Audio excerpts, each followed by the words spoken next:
Ladies and gentlemen, welcome to another home edition of the Lest We Forget World War II Museum. And today we're going to talk about the Rangers who lead the way. I'll tell you something oddly interesting is that William Darby was born on February 9th, 1911. William Darby was the founder of Darby's Rangers. I am born February 9th, 1961. So 50 years to the day, I'm born after William Darby. I'm not drawing any conclusions, comparisons, or anything like that. I'm just saying how interesting. But what I would like to highlight about the Rangers is I went to a Ranger reunion because they were at the Salerno invasion. And I wanted to talk to those guys. And I met one guy that I became good friends with, Noel Dye, and his wife.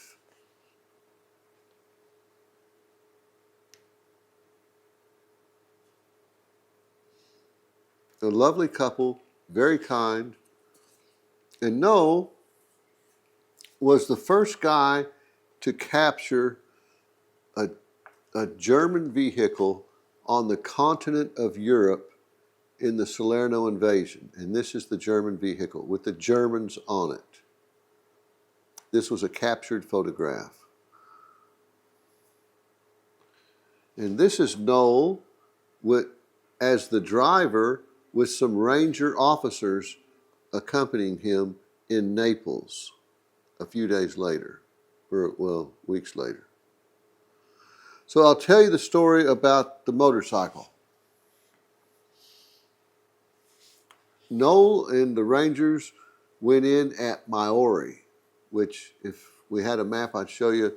You've got the Bay of Salerno, and then you have, it's almost like a peninsula that sticks out. And there's the town of Maori there.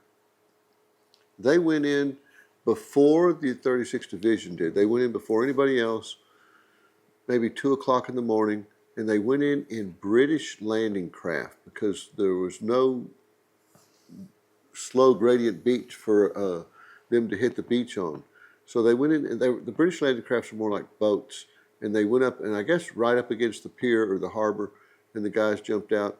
And so Noel said, there's just a handful of Rangers yet, and they're standing on the road, and they hear a vehicle coming, so they all hide, and they're around a corner, and as the German vehicle comes, it's a motorcycle, and he slows down to go around the corner, and Noel said the GIs just all step out from the shadows and surround the motorcycle and make him stop.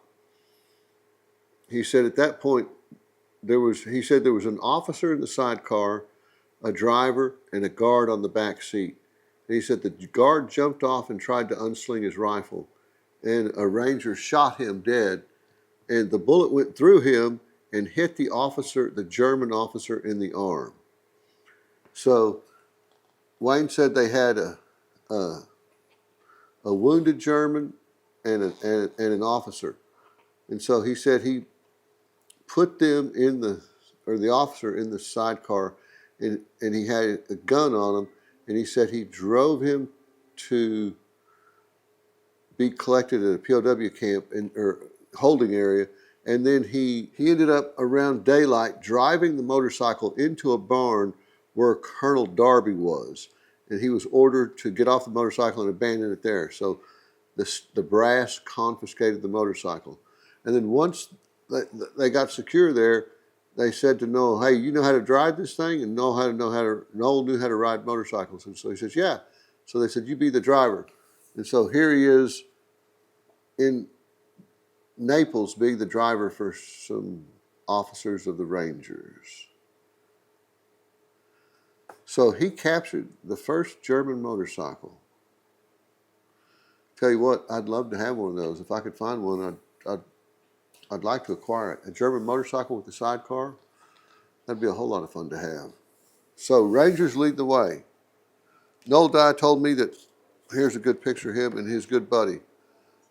Noel is right here. And that's his good buddy. I forget his name, but they were paired up together.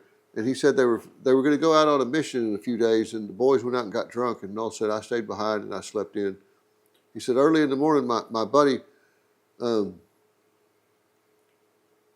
woke me up and he says, "Come on, let's go get a picture." He said, "I've got an Italian photographer set up. I need to get a picture taken." And Noel said, "There's no Italian open at this time in the morning to take pictures." He says, "Come on, I got it figured out."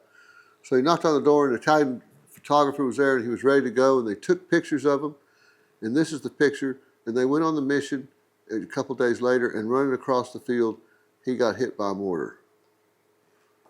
So I remember she said that his family owned a diner or a cafe or something like that in Ohio, and this picture was hanging up.